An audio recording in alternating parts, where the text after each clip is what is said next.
तो अभी आ चुके हैं अपने नेक्स्ट क्वेश्चन की ओर, जो कि है 6 का ए। तो सबसे पहले आप क्वेश्चन को पढ़िए। क्वेश्चन क्या है, x cube plus 5x square minus 4 upon x square. तो ये क्वेश्चन दे रखा है।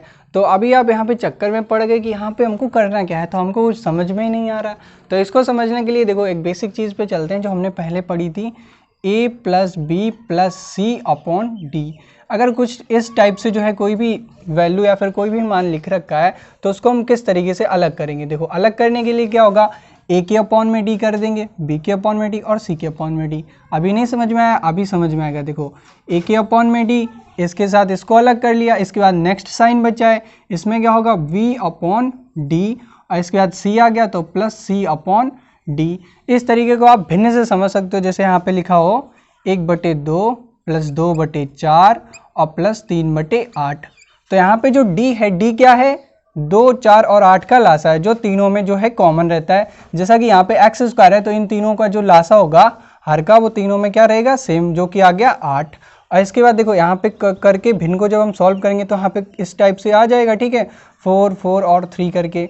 तो यही चीज़ जो सेम वो यहाँ पे डायरेक्ट लिखी है। लेकिन ये चीज़ आपने कहाँ पे पढ़ी थी, ये चीज़ आपने क्लास 8th में पढ़ी थी, लेकिन उस टाइम उसको आपने मजाक में लिया था कि नहीं इस चीज़ से कुछ भी फ़ायदा नहीं होने वाला है। तो वही चीज़ यहाँ पे जब इस चीज़ को हम रिवर्स में करेंगे तो वही कन्वर्ट होकर यहाँ पे पहुँच जाएगी। अगर हम इसको 4, जैसे यहाँ पे लिखा है 4 प्लस 3/8, तो देखो अभी इसको हम कन्वर्ट करके दिखाते हैं। 4/8 करेंगे तो कितना आ जाएगा, 4 एकम 4, 4 2 जा 8, तो 1/2। देखो यहाँ पे जो पहले लिखा था वही आ गया यहाँ पे कि नहीं आ गया, ठीक है। तो इसी प्रकार से यहाँ पे जो एक्स क्यूब लिखा है उसके बट्टे में हम करेंगे एक्स स्क्वायर को, 5x स्क्वायर के बट्टे में एक्स स्क्वायर और 4 के अपॉन में एक्स स्क्वायर। इस तरीके से हम इजीली समझ सकते हैं। लेकिन ये पिछले क्लास की बात थी तो हमने आपको बता दी। तो चलिए आप देखो, आप क्वेश्चन को सॉल्व करते हैं। अब इसको हम अलग कर, x cube upon x square into d x, और प्लस इसके बाद नेक्स्ट पार्ट क्या आएगा, 5x square upon x square into d x. और इसके बाद जो हमारा थर्ड पार्ट में डिवाइड होगा वो होगा इंटीग्रेशन 4 अपॉन एक्स स्क्वायर, जो कि हमारा थर्ड पार्ट हो गया। अब देखो वापस से हमने वही पुरानी वाली सीरीज पे हमको चलना है कि सबसे पहले हमको पार्ट में डिवाइड करना है। पार्ट में डिवाइड करने के बाद जो यहाँ पे कांस्टेंट वैल्यू है उनको हमको बाहर कर लेना है। तो यहाँ से देखो 5 को हम बाहर कर लेंगे, तो यहाँ पे कुछ भी बाहर नहीं, तो integration x cube upon x square into d x plus 5 यहाँ से बाहर हो जाएगा, यहाँ पे क्या बचेगा, x square upon x square into d x, और minus 4 integration 1 upon x square into d x, ठीक है, यहाँ से डी एक्स लग जाएगा। अभी देखो अंदर हमको देखना है कि इसमें कुछ भी कट रहा है, जैसे यहाँ पे दिख रहा है सेम, इसमें भी कुछ जो पावर है वो माइनस होगी और यहाँ पे भी कुछ करना पड़ेगा। तो यहाँ पे क्या करेंगे, देखो ये चीज़ हमने कल आपको बताई थी कि जो पावर यहाँ पे प्लस में है जब डिवाइड के ऊपर जाएगी तो वो हो जाएगी माइनस में।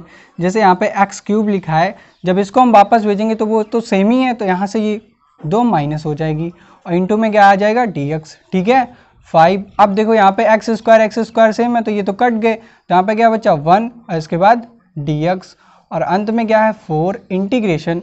अब देखो एक्स स्क्वायर यहाँ पे नीचे है तो इसको हम डिवाइड के ऊपर लेके जाएंगे, तो यहाँ पे क्या हो जाएगा, एक्स की पावर -2 इंटू डी एक्स, ठीक है, यहाँ से ये कन्वर्ट हो गया। अभी देखो यहाँ से 3 से 2 घटाएंगे तो यहाँ पे क्या बचेगा 1, तो उसको हम इस स्टेप में ना करके यहीं पे कर लेते हैं, नहीं तो आपको और टाइम लगेगा। 3 से 2 घटा लिए तो क्या बचा 1, और 1 जो है यहाँ पे लिखी नहीं जाती है तो 1 को भी हम हटा लेते हैं। तो अभी देखो हमने पार्ट में डिवाइड करने के बाद हमने जो है इनकी कांस्टेंट भी बाहर कर लिए। अब डायरेक्ट हमको क्या करना है, इन सभी का इंटीग्रेशन करना है। तो देखो x का इंटीग्रेशन करेंगे तो क्या आएगा, एक्स स्क्वायर अपॉन 2, ठीक है। अभी देखो 5 बाहर है तो 5 को ऐसे ही लिखेंगे। 1 का इंटीग्रेशन सभी को पता है क्या होता है, वो होता है x, ठीक है। इसके बाद 4, अब देखो यहाँ पे x की पावर -2 है तो उसमें क्या होगा, पावर में 1 हम ऐड करेंगे और उसी को जो है हम नीचे लिख देंगे और लास्ट में 1 चिपका देंगे कांस्टेंट का साइन, ठीक है। अब देखो इसमें तो कुछ भी चेंज नहीं होगा, एक्स स्क्वायर अपॉन 2 प्लस, अब देखो 5 का मल्टीप्लाई होगा x के साथ तो क्या आएगा 5x, और यहाँ पे क्या बचा -4, ठीक है। अब देखो पे पावर जो -2 है और +1 है तो यहाँ से देखो 1 - 2, यहाँ से 1 से 2 घटेंगे तो क्या आएगा -1, मतलब समझ में नहीं आया, -2 + 1, ठीक है। अब देखो प्लस माइनस है तो होगा माइनस, ठीक है, तो 2 से 1 घट जाएगा। अब इसमें चिन्ह लगेगा बड़ी संख्या का, तो बड़ा कौन है 2, तो यहाँ पे चिन्ह लग जाएगा माइनस का, तो यहाँ पे क्या आएगा -4 इंटू एक्स की पावर -1 और इसके बाद जिसके अपॉन में भी क्या आएगा -1। तो इस माइनस से जो ये 4 क्या हो जाएगा प्लस, तो इसको हम डायरेक्टली यहाँ पे कर लेते हैं, माइनस माइनस यहाँ पे क्या हो जाएगा प्लस, और x की पावर -1 है तो इसको भी हम हटा के यहाँ से इस तरीके से लिख सकते हैं 1/x। ठीक है, ये भी हमने पढ़ रखा है। और इसके बाद कर देंगे +c।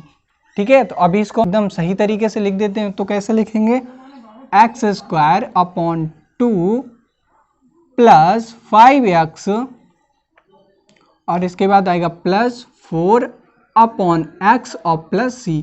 यही जो है इस क्वेश्चन का राइट आंसर हो जाएगा।